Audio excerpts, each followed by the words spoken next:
Alhamdulillah wa salatu wa salam ala rasulillah ma ba'd. What if there's a solar eclipse or even a lunar eclipse? If there's an eclipse of any sort which coincides with the moon sighting, whether it's for the beginning of Ramadan or the end of Ramadan or any other month really.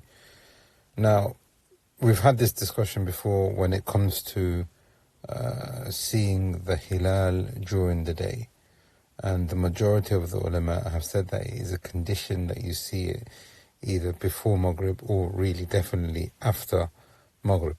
By then the moon sets and the sun has set and it's not possible for a person to see it, then it is discarded as a viewing which has not been possible, and then you complete 30. This is the view of the majority of the ulama. So that's one scenario. The first scenario is that if you see the hilal, the new moon, at the time of the eclipse, and it is around about Maghrib time, in which case this then is counted as a viewing and a sighting of the new moon with the majority of the ulama. No difference of opinion on that at all. The issue is, so now here the solar eclipse that just took place here in the UK, and I think for large parts of the UK, nobody could see it anyway because it was cloudy, so it's not really that big of an issue. But this is for the purpose of fiqh and understanding. Had they been able to see it, then this would have been counted as a sighting. And it would be something that, again, here we're talking about sticking to the majority as to what they are following. And we've had this discussion before as well. It's absolutely essential for us to understand that you could see the viewing here in this country, but if the Jama'ah is doing something else, then you need to stick to the Jama'ah. This is the view of the majority of them. There is no difference of opinion on this, actually. And it's not permissible for a person to split off.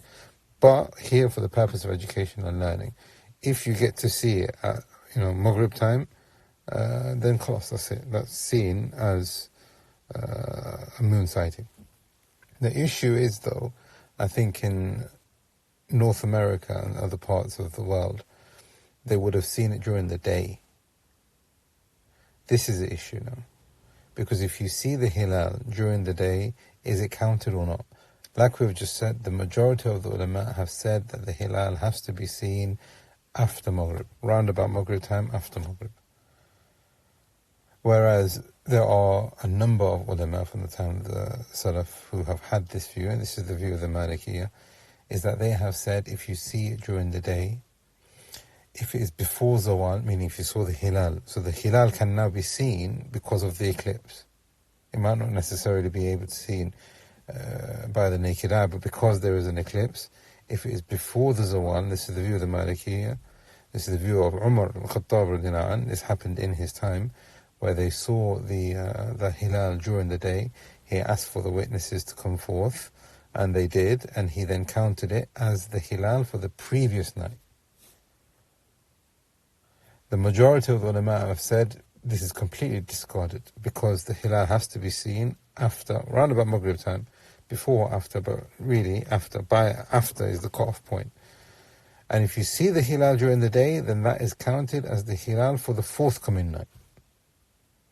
So if there is an eclipse during the day, Zawal is the period that we're looking at. What seems to be the correct view is the view of before Zawal. Like I said, this is the view of the Malikiyah, but it's also the view of Sufyan, is the view of Abu Yusuf, is the view of many from the ulama of the Salaf. And the dalil for that is the fact that Umar radiallahu anh accepted it. So, this is a question that has been asked to me by a couple of people now because of the solar eclipse. Obviously, we didn't have a sighting in the country that we're following, but there was a solar eclipse. So, technically the hilal has been seen in a different location. What are we supposed to do? This is the hukum, but then also the implementation of it has to be done in line, like we said before previously, that it has to be done with the Jama'ah. So if the Jama'ah have, because the Messenger of Allah said, Sumu li ru'yati wa aftiru, plural he's using, sallallahu alayhi wa sallam. And like I said, this is the understanding of all of the ulama. There's no one alim who says that you should split off and do your own thing. And even if they were to say that, they will say, do it in secrecy, so that you can still stick with the Jama'ah.